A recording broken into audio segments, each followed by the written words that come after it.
എപ്പോഴും ഒരേ രീതിയിലൊക്കെ മീൻകറി ഉണ്ടാക്കുന്ന സമയത്ത് ഒരു ചേഞ്ചിന് കുറച്ചൊരു വെറൈറ്റി ഒക്കെ ആയിട്ട് ചെയ്യാൻ പറ്റുന്ന നല്ലൊരു മീൻകറിയുടെ റെസിപ്പിയാണ് കേട്ടോ. ഉച്ചയ്ക്ക് വറുത്ത മീനൊക്കെ ബാക്കിയുണ്ട്, രാത്രിയിലേക്ക് ഒരു ചാറുകറിയൊക്കെ വേണമെങ്കിൽ എന്തായാലും ഈ ഒരു രീതിയിലൊന്ന് ചെയ്ത് നോക്കണേ.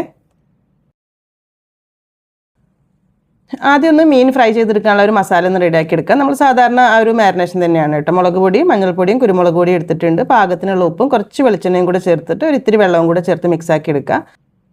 ഞാനിപ്പോൾ ഇവിടെ മത്തിയിലാണ് ചെയ്തെടുക്കുന്നത്. നമുക്ക് ഇഷ്ടപ്പെട്ട ഏത് മീനിൽ വേണമെങ്കിലും ഈ രീതിയിൽ ട്രൈ ചെയ്യാം കേട്ടോ. അപ്പോൾ നന്നായിട്ട് മസാലയൊക്കെ ആക്കിയിട്ട് കുറച്ച് സമയം ഉണ്ടെങ്കിൽ വെക്കുക, അല്ലാന്നുണ്ടെങ്കിൽ പെട്ടെന്ന് തന്നെ ഫ്രൈ ചെയ്തെടുക്കുക. വെളിച്ചെണ്ണ ചൂടാക്കിയിട്ട് മീനിട്ട് ഫ്രൈ ചെയ്യുകയാണ് ചെയ്യുന്നത്.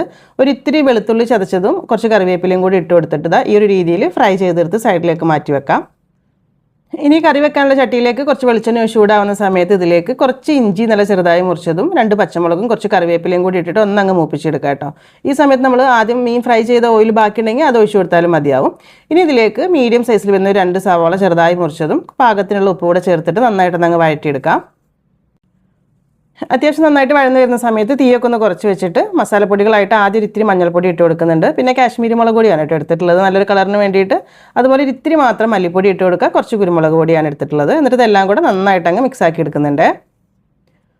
ഇനി ഇതിലേക്ക് ഒരു പീസ് കുടംപുളി വെള്ളത്തിലിട്ട് വെച്ചതോടെ ചേർക്കുന്നുണ്ട്. കുറച്ച് കൂടുതൽ പുളി വേണമെങ്കിൽ 2 പീസൊക്കെ ചേർക്കാം കേട്ടോ. നമ്മളിപ്പോൾ ഫ്രൈ ചെയ്തിട്ടുള്ള ഒരു മീൻ ആയതുകൊണ്ട് ഒരുപാട് ഇങ്ങനെ നമ്മൾ സാധാ മീൻകറിയുടെ അത്രയ്ക്കൊരു പുളിയുടെ ആവശ്യം ഉണ്ടാവില്ല.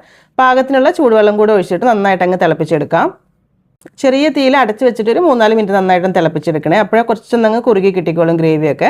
അത് കഴിഞ്ഞിട്ട് ഇതിലേക്ക് നമ്മളിപ്പോൾ വറുത്ത് മാറ്റി വെച്ചിട്ടുള്ള ഒരു മീനും അതിലുള്ള ഒരു ബാക്കി വന്ന എണ്ണ എല്ലാം കൂടെ അങ്ങ് ചേർത്ത് കൊടുത്തിട്ട് 2-3 മിനിറ്റ് കൂടെ അങ്ങ് തിളപ്പിച്ചെടുക്കുക കേട്ടോ. അപ്പോൾ ഒന്നുകൂടെ അങ്ങ് കുറുകി സെറ്റായി കിട്ടിക്കോളും.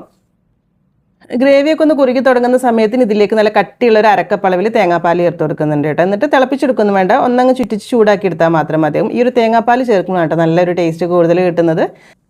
ലാസ്റ്റ് ഒരു ഇത്തിരി ഉലുവാപ്പൊടി കൂടെ ചേർത്ത് കൊടുക്കണേ. ഉലുവ വറുത്ത് പൊടിച്ച് വെച്ചിട്ടുള്ള പൊടി ഒരു 1/4 ടീസ്പൂൺ മുതൽ 1/2 ടീസ്പൂൺ വരെയൊക്കെ മതിയാവും കേട്ടോ. ഫ്ലേവർ നോക്കിയിട്ട് മതി. പിന്നെ ഒരു ഇത്തിരി കറിവേപ്പിലയും കൂടി ഇട്ട് നന്നായിട്ട് അങ്ങ് ചുറ്റിച്ച് വെച്ച് കൊടുക്കുക. കുറച്ച് സമയമൊക്കെ കഴിഞ്ഞിട്ട് ഒന്നും കൂടെ അങ്ങ് സെറ്റ് ആവട്ടോ. ആ സമയത്ത് എടുക്കാൻ നല്ല അടിപൊളി ടേസ്റ്റ് ആയിട്ടുള്ളൊരു കറിയായിട്ട് കിട്ടും കേട്ടോ. ചോറിൻ്റെ കൂടെ അല്ലെങ്കിൽ ചപ്പാത്തിയുടെ കൂടെ ഒക്കെ കഴിക്കാൻ പറ്റുന്ന ഒരു സിമ്പിൾ കറിയാണ്. നമ്മൾ ഉച്ചയ്ക്ക് മീൻ വറുത്തതൊക്കെ ബാക്കി ഉണ്ടെന്നുണ്ടെങ്കിൽ രാത്രി ഒരു ചാറ് കറിക്കൊക്കെ വേണ്ടിയിട്ടൊക്കെ ചെയ്ത് വെക്കാൻ പറ്റുന്ന ഒരു ഈസി കറി കേട്ടോ. അപ്പോൾ വീഡിയോ കണ്ടിട്ട് ഇഷ്ടമായിട്ടുണ്ടെങ്കിൽ ഒന്ന് ലൈക്ക് ചെയ്യാനും ഷെയർ ചെയ്ത് സപ്പോർട്ട് ചെയ്യാനും കൂടെ മറക്കരുതേ. താങ്ക്